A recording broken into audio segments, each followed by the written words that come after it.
Hi friends, welcome to learn with Lucy. ये class 11 का physics का लॉज ऑफ मोशन का वीडियो नंबर 8 है। ठीक है, इस वीडियो में हम लोग force, momentum, Newton's laws of motion, equilibrium, inertia, inertia of rest, inertia of motion, inertia of direction और उनका एग्जाम्पल और definition of Newton's first law ये सब पढ़ेंगे। इस वीडियो में आपको पूरा नोट्स मिल जाएगा। आप वीडियो का क्वालिटी को हाई में रख के आप ये नोट्स को पॉज करके आप ये नोट को लिख सकते हैं। आपके लिए ये हेल्पफुल होगा अगर आप क्लास 11 का स्टूडेंट है तो। नहीं तो ये सिर्फ कंसेप्ट के लिए अच्छा है। ये वीडियो को लास्ट तक देखिए, आपको समझ में आ जाएगा। और पिछले वीडियो में मैं अब तक का सारा कुछ डिस्कशन किया है, जैसे कि प्रॉब्लम को, न्यूमेरिकल्स को कैसे सॉल्व करेंगे और इंक्लाइंड सरफेस का, और एक सरफेस के एक ऑब्जेक्ट के ऊपर दूसरा ऑब्जेक्ट अगर होगा तो, और जैसे कि स्ट्रिंग के ऊपर कौन सा टेंशन फोर्स कैसे आता है, देन और हम लोग क्या पढ़े थे, टेंशन क्या होता है, फ्री बॉडी डायग्राम कैसे ड्रॉ करते हैं, फोर्सेस का डायरेक्शन कैसे ड्रॉ करते हैं, काइनेमिक्स और काइनेमेटिक्स और डायनामिक्स क्या क्या है, उनका डिफरेंस क्या है, ये सब हम लोगों ने पिछले वीडियो में डिस्कशन किया है। अगर आपको वो जानना है तो आप मेरे चैनल में जाके बाकी सब वीडियो को देख के आप उसको समझ सकते हैं। ठीक है, अभी आते हैं फोर्स के ऊपर। फोर्स होता क्या है? Force is defined as the pull और पुश। मतलब फोर्स क्या है? पुल फोर्स हो सकता है, मतलब कोई किसी को धक्का दे रहे हैं, या फिर खींच रहे हैं, पुश मतलब खींच रहे हैं। व्हिच प्रोड्यूसेस और टेंड्स टू प्रोड्यूस, जो कि क्या करता है ना, प्रोड्यूस करता है या फिर डिस्ट्रॉय करता है, डिस्ट्रॉय और tends to destroy motion in a body, या फिर कोई मोशन को डिस्ट्रॉय करता है या फिर प्रोड्यूस करता है। कोई एक ऑब्जेक्ट कांस्टेंट पोजीशन में है, लेट ये कार एक कांस्टेंट पोजीशन में, मैंने ये यहाँ पे क्या किया, फोर्स दिया, तो फिर वो क्या किया ना, मूव किया, एक जगह से लेके दूसरी जगह पे क्या किया ना, वो मूव किया। तो ये किस वजह से मूव किया? Due to the exerting force that is I apply on it. अगर ये ऑब्जेक्ट क्या कर रहा है ना, मोशन में है, अगर हम लोग ब्रेक अप्लाई करेंगे तो फिर ये क्या हो जाएगा ना, उसका वो क्या होगा ना, रेस्ट में आ जाएगा। तो ब्रेक के वजह से वो क्या हो रहा है ना, रेस्ट कंडीशन में आ रहा है। तो फोर्स क्या करता है ना, कोई भी एक ऑब्जेक्ट का मोशन को प्रोड्यूस कर सकता है या फिर मोशन को डिस्ट्रॉय कर सकता है, या फिर मोशन में, जैसे कि हम लोग कार का स्पीड बढ़ाना चाहते हैं तो फिर हम लोग क्या करेंगे ना, एक्सेलरेटर ऊपर पावर रखेंगे तो फिर वो उसका स्पीड क्या हो जाएगा, बढ़ जाएगा। अगर हम लोग कार का स्पीड को डिक्रीज करना चाहते हैं तो फिर हम लोग ब्रेक अप्लाई करेंगे। तो वो ब्रेक अप्लाई करना या फिर एक्सेलरेट करना, तो वो क्या होता है ना, किसके वजह से हो रहा है? क्योंकि due to the apply of the force, application of the force. Force अगर अप्लाई करेंगे तो कोई भी ऑब्जेक्ट का फोर्स इंक्रीज, कोई भी ऑब्जेक्ट का मोशन इंक्रीज होता है या फिर डिक्रीज होता है। तो एप्लीकेशन फोर्स अगर हम लोग अप्लाई कर रहे हैं तो फिर मोशन प्रोड्यूस हो रहा है या फिर मोशन डिस्ट्रॉय हो रहा है, या फिर हम लोग स्पीड को इंक्रीज कर रहे हैं, स्पीड को डिक्रीज कर रहे हैं, या फिर अगर हम लोग किसी ऑब्जेक्ट का अगर डायरेक्शन भी चेंज करना चाहें तो फिर वहाँ पे भी फोर्स चाहिए। तो विदाउट फोर्स किसी भी ऑब्जेक्ट का डायरेक्शन ऑफ मोशन चेंज नहीं होता है। It is the basic cause of motion. ये जो है मोशन का बेसिक जो है, जो जिसके वजह से मोशन हो रहा है या फिर मोशन में इंक्रीज हो रहा है, डिक्रीज हो रहा है, मोशन हो रहा है, नहीं हो रहा है, उसका डायरेक्शन चेंज हो रहा है, ये सब के लिए कॉज क्या है ना, फोर्स है। ठीक है, अभी आते हैं मोमेंटम के ऊपर। Momentum of a body is defined as the amount of motion content in a body. Momentum क्या है? तो एक ऑब्जेक्ट में जो मोशन है वो कितना मोशन में, कितना स्पीड में जा रहा है, किस स्पीड में जा रहा है, अमाउंट, उसका अमाउंट को डिफाइन करता है क्या, momentum. Momentum of a body, कोई भी बॉडी का मोमेंटम का मतलब क्या है ना, उसका मोशन का अमाउंट कितना है उसको बोलते हैं मोमेंटम। ठीक है, क्वांटिटी ऑफ मोशन और the momentum of a body depend upon, तो ये जो मोशन का क्वांटिटी कितना है या फिर इसका मोमेंटम, कोई भी बॉडी का मोमेंटम कितना है, किसके ऊपर डिपेंड करता है ना, मास ऑफ द बॉडी, उस बॉडी का मास, और वेलोसिटी ऑफ द बॉडी, उस बॉडी का स्पीड कितना है, उसके ऊपर उसका उस बॉडी का मोमेंटम डिपेंड करता है। तो मोमेंटम क्या है? Momentum of a body of mass m, कोई भी एक बॉडी का मास अगर m है, उसका वेट अगर m है, मास अगर m है और वेलोसिटी अगर v है, स्पीड अगर v है, तो फिर उसका मोमेंटम क्या हो जाएगा? m इंटू v, दोनों का प्रोडक्ट, मल्टीप्लीकेशन। मास और वेलोसिटी को अगर मल्टीप्लाई कर लेंगे तो उस बॉडी का मोमेंटम निकल आएगा। ठीक है, momentum of a body is equals to the product of its mass and velocity, उसका मास एंड वेलोसिटी का प्रोडक्ट को बोलते हैं momentum. Momentum is a vector quantity, momentum एक वेक्टर क्वांटिटी है। क्यों? क्योंकि उसमें एक उसका एक मैग्नीट्यूड भी होता है, उसके साथ साथ उसका एक डायरेक्शन होता है, and possesses the direction of the velocity. और वो डायरेक्शन किसका होता है ना, उस बॉडी में कौन से डायरेक्शन में वेलोसिटी हो रहा है, स्पीड कौन से डायरेक्शन में हो रहा है, उसी का डायरेक्शन को, वेलोसिटी का डायरेक्शन को वो कैरी करता है। इसीलिए मोमेंटम एक क्या है ना, वेक्टर क्वांटिटी है। उसका यूनिट क्या है ना, जो मास है, मास का क्या होगा? ग्राम, और वेलोसिटी का क्या होगा? सेंटीमीटर पर सेकेंड। या फिर अगर ये क्या है, सीजीएस सिस्टम है और एसआई सिस्टम अगर ले रहे हैं तो फिर केजी मीटर पर सेकेंड। ठीक है, अभी आते हैं न्यूटन्स लॉज ऑफ मोशन के ऊपर। ठीक है, Newton's laws of motion. everybody continues in its state of rest or of uniform motion in a straight line unless it is compelled by some external force to change that state। मतलब क्या है? कोई भी एक object, मतलब ये pencil जैसे कि अभी क्या है, रेस्ट कंडीशन में है, ये गाड़ी अभी क्या है, मोशन कंडीशन में है। तो एवरीबॉडी कंटिन्यूज इन स्टेट्स, वो एक स्टेट, ये स्टेट ऑफ रेस्ट में है, ये स्टेट ऑफ मोशन में है। ठीक है, और ऑफ यूनिफॉर्म मोशन, कोई एक यूनिफॉर्म मोशन में है, मतलब उसका स्पीड क्या है? कांस्टेंट है। इन ए स्ट्रेट लाइन, वो स्ट्रेट लाइन में मूव कर रहा है, डायरेक्शन भी नहीं चेंज कर रहा है। Unless it is compelled by some external force, जब तक वो उसी स्टेट में रहेगा जब तक वो उसके ऊपर कोई भी एक्सटर्नल फोर्स अप्लाई नहीं हो रहा है टू चेंज दैट स्टेट, उस स्टेट को चेंज करने के लिए। जैसे कि ये वाला पेंसिल क्या है ना, रेस्ट कंडीशन में, ये जब तक मूव नहीं करेगा, कब तक मूव नहीं करेगा? इसके ऊपर जब तक के फोर्स अप्लाई नहीं हो रहा है। कोई एक ऑब्जेक्ट अगर यूनिफॉर्म स्पीड में एक ही डायरेक्शन में मूव कर रहा है तो फिर वो उसी डायरेक्शन में मूव करता ही रहेगा जब तक कि उसके ऊपर कोई एक्सटर्नल फोर्स अप्लाई नहीं होता। जैसे कि उसके ऊपर अगर एक्सेलरेशन फोर्स अप्लाई हो रहा है तो फिर उसका स्पीड बढ़ रहा है, उसके ऊपर अगर ब्रेक्स अप्लाई हो रहा है तो फिर वो रेस्ट कंडीशन में आ रहा है, उसका क्या हो रहा है ना, स्टेट चेंज हो रहा है, स्पीड इंक्रीज हो रहा है, स्टेट चेंज हो रहा है। रेस्ट कंडीशन में आ गया तो स्टेट चेंज हो रहा है। देन अगर वो डायरेक्शन चेंज कर रहा है तो भी स्टेट चेंज हो रहा है, डायरेक्शन चेंज कर रहा है मतलब उसके ऊपर कोई एक फोर्स अप्लाई हो रहा है, इसके वजह से वो क्या कर रहा है ना, डायरेक्शन को क्या कर रहा है ना, चेंज कर रहा है। तो जब तक तो इस पहला वाला है, कोई भी एक ऑब्जेक्ट उसी स्टेट ऑफ कंडीशन में रहेगा जिस स्टेट ऑफ कंडीशन में है जब तक कि उसके ऊपर कोई भी एक्सटर्नल फोर्स अप्लाई नहीं होता। सेकेंड वाला आता है the rate of change of momentum. तो ये मोमेंटम का rate of change of momentum मतलब क्या है, मोमेंटम क्या है, p है। तो rate of change of momentum मतलब क्या है, dp/dt, मतलब एक 1 सेकेंड में उसका मोमेंटम कितना चेंज हो रहा है। मोमेंटम क्या है, मास इनटू वेलोसिटी। तो मास तो है वो क्या है, कांस्टेंट है, वेलोसिटी जो है वो चेंज हो सकता है, dv/dt। तो rate of change of momentum मतलब क्या है, dp/dt equals to m dv/dt।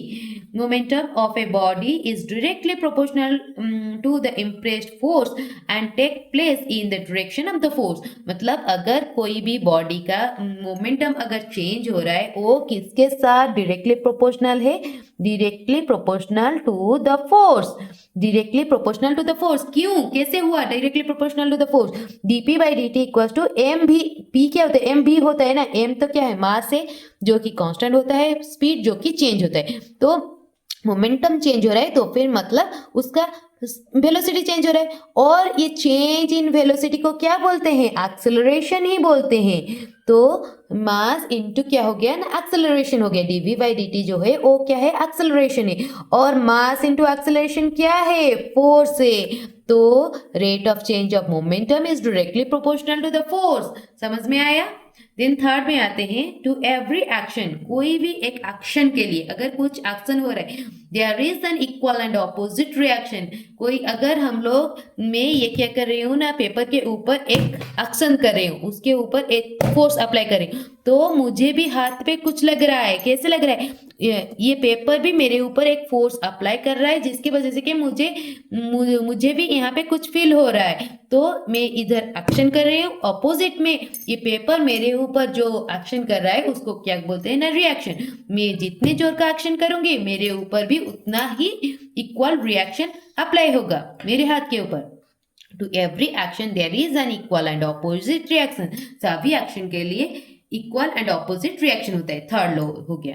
तो अभी आते हैं न्यूटन्स का फर्स्ट लॉ के ऊपर। ठीक है, फर्स्ट लॉ में फर्स्ट होता है equilibrium. What is equilibrium? When A number of force act on a body, कोई एक बॉडी के ऊपर अगर नंबर ऑफ फोर्सेस अप्लाई हो रहा है, नंबर ऑफ फोर्सेस अप्लाई हो रहा है, लेट ये बॉडी के ऊपर ए ऑब्जेक्ट है, उसके ऊपर नंबर ऑफ फोर्सेस अप्लाई हो रहे हैं। इस डायरेक्शन में F1 फोर्स, इस डायरेक्शन में F2 फोर्स, इस डायरेक्शन में F3 फोर्स अप्लाई हो रहा है, नंबर ऑफ फोर्सेस अप्लाई हो रहा है।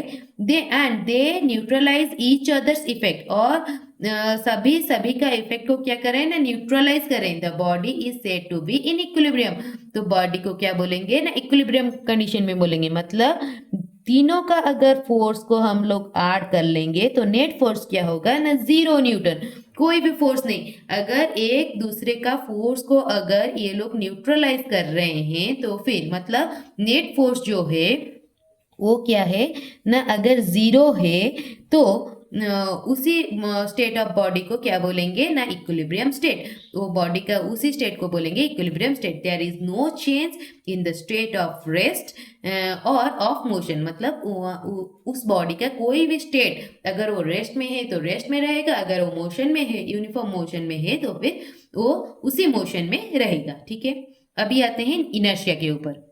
इनर्शिया क्या है? Inertia is the property of all bodies, एक सभी बॉडी का ये एक प्रॉपर्टी है inertia, by virtue of which they are unable to change their state, जिसके वजह से कि इनर्शिया के वजह से वो अपना स्टेट को चेंज नहीं कर सकते। स्टेट जैसा कि स्टेट ऑफ रेस्ट और ऑफ यूनिफॉर्म मोशन, अगर वो रेस्ट में है वो रेस्ट में रहेंगे, अगर वो यूनिफॉर्म मोशन में है मतलब एक पर्टिकुलर स्पीड में है तो फिर वो उसी स्पीड में रहेंगे इन ए स्ट्रेट लाइन। और वो फिर किस डायरेक्शन में रहेंगे? एक स्ट्रेट लाइन में, मतलब डायरेक्शन भी चेंज नहीं हो रहा है। डायरेक्शन अगर चेंज हो रहा है तो फिर उधर उस बॉडी का क्या हो रहा है ना, स्टेट चेंज हो रहा है। तो अगर वो रेस्ट कंडीशन में है वो रेस्ट कंडीशन में रहेंगे, अगर वो uniform motion in a straight line रहेंगे तो वो उसी डायरेक्शन में वो यूनिफॉर्म मोशन में रहेंगे without the help of an external force. जब तक कि उनके ऊपर कोई एक्सटर्नल फोर्स अप्लाई नहीं होता वो उनका स्टेट चेंज नहीं होगा। इसी को बोलते हैं, इसी प्रॉपर्टी को बोलते हैं इनर्शिया। ठीक है, अभी आते हैं इनर्शिया ऑफ रेस्ट के ऊपर। इनर्शिया ऑफ रेस्ट क्या है? It is the property of the body by virtue of which it is unable to change the state of rest without the help of an external force. मतलब क्या है, जब तक कोई एक ऑब्जेक्ट अगर रेस्ट कंडीशन में है वो रेस्ट कंडीशन में रहेगा जब तक कि उसके ऊपर एक्सटर्नल फोर्स अप्लाई नहीं होता। इसी प्रॉपर्टी को बोलते हैं इनर्शिया ऑफ रेस्ट। जैसे कि हम लोग यहाँ पे एक ग्लास ले लिए, उसके ऊपर एक कार्डबोर्ड ले लिए, ठीक है, उसके ऊपर एक कार्डबोर्ड ले लिए और इसी कार्डबोर्ड के ऊपर एक सडन जर्क अप्लाई करेंगे। सडन जर्क अप्लाई करेंगे, उसके वजह से वो कार्डबोर्ड क्या हो जाएगा ना, मूव हो जाएगा और वो बॉल जिस पोजीशन में था उसी पोजीशन में नीचे आ जाएगा। वो बॉल उस कार्डबोर्ड के साथ मूव नहीं किया, वो उसी पोजीशन में था क्योंकि वो रेस्ट पोजीशन में था, इनर्शिया ऑफ रेस्ट में था। तो जब कार्डबोर्ड के ऊपर फोर्स अप्लाई हुआ तो ये बॉल उस टाइम पे इनर्शिया ऑफ रेस्ट कंडीशन में था, तो इसीलिए वो क्या हो जाएगा ना, नीचे गिर जाएगा। तो इसका 3 एग्जाम्पल मैंने इनर्शिया ऑफ रेस्ट का 3 एग्जाम्पल लिखा है। आप चाहे तो इसका नोट्स लिख लीजिए, आपको एग्जाम में आएगा तो आप इसको अच्छे से डिस्क्राइब कर सकते हैं। Place a cardboard over a tumbler और a glass, place a coin over it, give a sudden jerk to the cardboard. Cardboard के ऊपर एक सडन जर्क अप्लाई होगा। It will be observe that and that as the cardboard flies ahead, जहाँ जबकि cardboard क्या हो जाएगा ना आगे मूव कर जाएगा, coin falls into the tumbler, coin क्या होगा वो ग्लास के अंदर चला जाएगा। Before the motion of the board could be communicated to the coin, मतलब जब फोर्स अप्लाई हुआ ये कार्डबोर्ड इसके साथ कम्युनिकेट नहीं कर पाया, ये क्या हुआ इसके ऊपर सडन फोर्स अगर धीरे फोर्स अप्लाई होगा तो ये भी मूव करना स्टार्ट कर लेगा, ये अपना इनर्शिया ऑफ रेस्ट को छोड़ के मोशन कंडीशन में आ जाएगा। पर सडन जब अप्लाई होगा इसका फोर्स इसके ऊपर अप्लाई नहीं हो पाएगा, दोनों कम्युनिकेट नहीं कर पाएंगे। Could be communicated to the coin, ये कम्युनिकेट नहीं कर पा रहा है इसीलिए इट स्लिप्ड अहेड, इसलिए ये आगे चला गया, और ये इनर्शिया ऑफ रेस्ट कंडीशन में था इसीलिए ये नीचे गिर गया। Due to the property of inertia of rest coin remained in इस पोजीशन, इसी पोजीशन में रहा, and hence fell into the tumbler, इसीलिए वो नीचे चला गया। ठीक है, वैसे ही सेकेंड एग्जाम्पल क्या है, dust particle get separated from the blanket if latter is given a sudden jerk. जो हम लोग क्या करते हैं ब्लैंकेट को कैसे ये साफ करते हैं, ब्लैंकेट को क्या करते हैं ना टंगा लेते हैं और उसके ऊपर जोर जोर से फोर्स अप्लाई करते हैं एक डंडे से, तो डंडे से अप्लाई करने के वजह से डस्ट पार्टिकल क्या होता है ना उस ब्लैंकेट के ऊपर लगा हुआ रहता है, तो ब्लैंकेट को हम लोग झटकते हैं जब, तो ब्लैंकेट क्या होता है ना मोशन कंडीशन में आ जाता है, पर उसके ऊपर जो डस्ट पार्टिकल होते हैं वो मोशन कंडीशन में नहीं रहते हैं, वो वैसे ही इनर्शिया ऑफ रेस्ट कंडीशन में रहते हैं, तो वो नीचे गिर जाते हैं। ठीक है, वो ब्लैंकेट से अलग हो जाते हैं। Dust particle due to the inertia of rest dust particle remain in that position while blanket suddenly takes the new position. Suddenly जब हम लोग झटकते हैं तो इसी वजह से डस्ट पार्टिकल ब्लैंकेट से अलग हो जाते हैं। थर्ड एग्जाम्पल है ये पैसेंजर सिटिंग इन ए बस, एक पैसेंजर क्या हुआ है ना बस के ऊपर बैठा है, gets a backward jerk if the bus starts moving suddenly, अगर बस सडनली स्टार्ट हो गया तो वो क्या होते हैं ना पीछे की तरफ चले जाते हैं। क्यों पीछे की तरफ चले जाते हैं, क्योंकि लोअर पार्ट वो क्या होगा ना बस के साथ लगा हुआ है, तो बस मूव कर रहा है तो लोअर पार्ट आगे चला जाएगा और हमारा ऊपर का पार्ट जो है वो पीछे की तरफ रह जाएगा, इसीलिए वो लोग बैकवर्ड जर्क फील करते हैं। ये वाला जर्क आप अच्छे से वाटर पार्क में फील करते हैं जबकि आप एक ट्रेन के अंदर बैठते हैं जो कि तुरंत ही सडनली स्टार्ट होकर नीचे की तरफ जाता है फिर ऊपर की तरफ पानी के अंदर जाता है, तो उसी में हम लोग क्या करते हैं ना बैकवर्ड जर्क को फील करते हैं। जब सडनली वो हाई स्पीड कंडीशन में आ जाता है तो फिर हमारा नीचे वाला जो कि हमारा बॉडी का जो पार्ट हमारा बॉस के साथ या फिर जो मूविंग होने वाला है उस ऑब्जेक्ट के साथ कांटेक्ट है वो क्या करता है ना मूव कर जाता है, और हमारा अपर वाला पार्ट जो कि इनर से ऑफ रेस्ट कंडीशन में होता है वो पीछे की तरफ रह जाता है, इसीलिए हम लोग क्या करते हैं ना बैकवर्ड जर्क फील करते हैं। If the bus starts moving suddenly the lower part of the body acquires the motion with the bus while the upper part is still at the rest। upper part क्या होता है ना still at the rest, हम लोग बस के ऊपर बैठे हैं तो हमारा ये वाला अगर ऊपर जाएगा ये ऊपर का पार्ट क्या हो जाएगा पीछे की तरफ आ जाएगा, उसी को बोलते हैं क्या ना backward jerk with the bus while the upper part is still at rest। upper part क्या होता है ना रेस्ट कंडीशन में होता है, this causes a backward jerk to his upper part। upper part का बैकवर्ड जर्क होता है।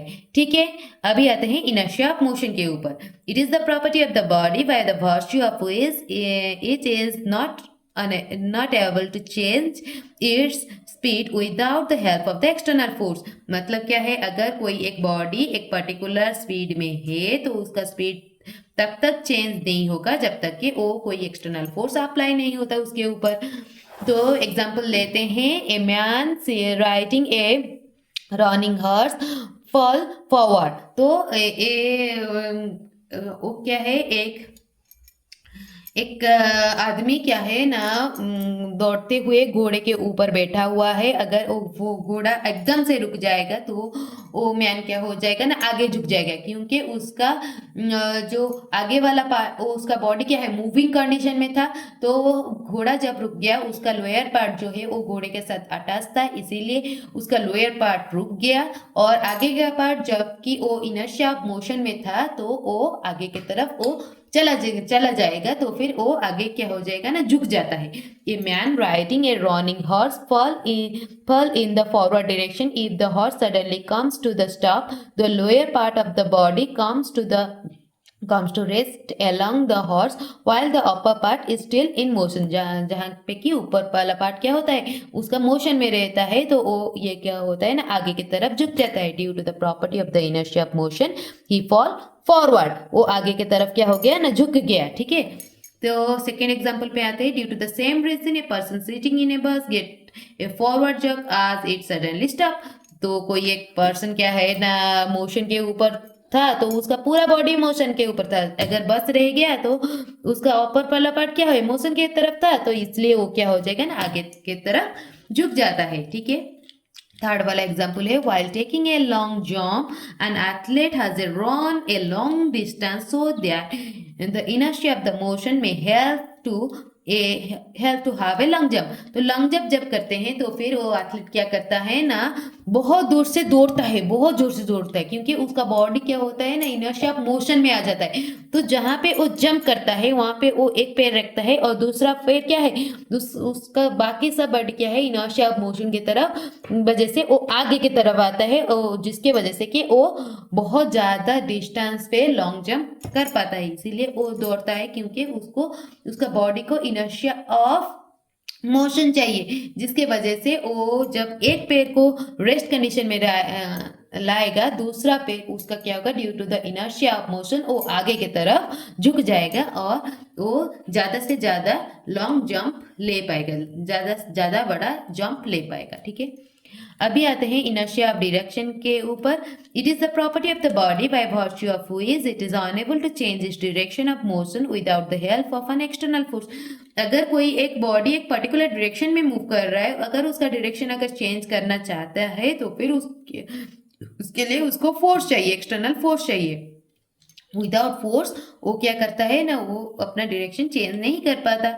तो पहला वाला है, person sitting in the bus get an outward jog if the bus take a shaft turn. तो जब कोई एक बस के ऊपर जाता है, बैठता है, तो बस ऐसे मूव कर रहा था, तो उसका बॉडी भी क्या हो रहा था, इस डायरेक्शन में मूव कर रहा था. जब वो शाफ्ट टर्न ले रहा है, इस डायरेक्शन में मूव कर रहा है, तो उसका बॉडी क्या हो रहा है, इस डायरेक्शन में है ना, तो वो क्या होता है ना, उसका नीचे वाला हिस्सा इस तरफ आता है, पर उसका ऊपर वाला हिस्सा इस डायरेक्शन में जा रहा है. तो वो क्या होता है ना, एक सडन क्या कहता है ना, आउटवर्ड जर्क. आउटवर्ड जर्क मतलब क्या, बाहर के तरफ एक जर्क क्या करता है ना, अप्लाई मतलब फील करता है. आउटवर्ड जर्क इस डायरेक्शन में वो क्या करता है ना, जर्क फील करता है. ठीक है.